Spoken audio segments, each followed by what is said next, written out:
Hi, it's Kit Bates here, and I thought I'd post a follow-on to the smart contract post that I made this morning.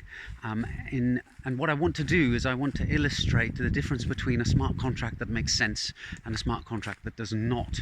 Because people who first come across them start thinking of all sorts of weird and wonderful applications, and there are some core things they don't get.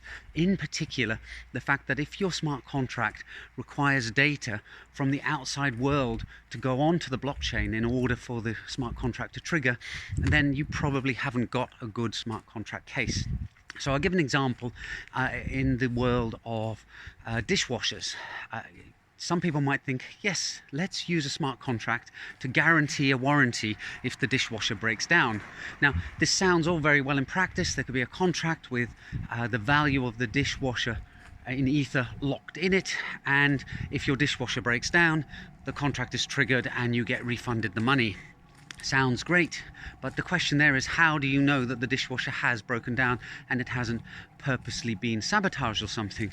And the answer is, well, of course, a repairman has to come to your house, assess the situation, determine whether or not the dishwasher has failed due to a mechanical fault or due to misuse, and then submit their conclusion to the blockchain. And as a result, if you think that you haven't done anything wrong and it's a flaw in the machine, but the expert reckons that no, you used it wrongly and it's your fault, then you're not going to get your warranty. So it's exactly the same as having a paper warranty, and therefore why bother with a smart contract? And this is the problem of blockchain oracles, that blockchains smart contracts can only operate on data that is in the blockchain itself, and therefore if you want to get action taken on real world activities, you need to put those activities in. That means you have a gateway in, and there's probably a human being making a decision as to what data should be added, and therefore you're back to the problem of subjectivity of different people's opinions.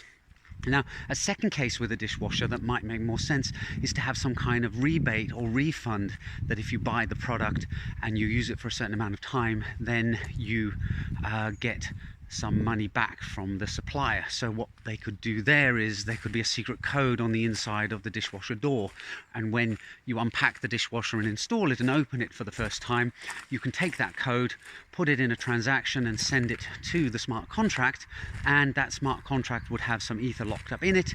On receiving the code plus your Ethereum wallet, it might then release that Ether, possibly after a certain amount of time, as a rebate, as a thank you for you buying the machine in the first place. And it could be locked up so that you have to wait 3 years, say, before that Ether is returned.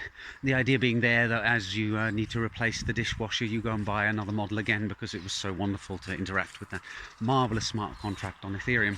So it's not the world's greatest case, but I think those two cases illustrate where a smart contract doesn't make sense and where it could make sense. I hope that helped.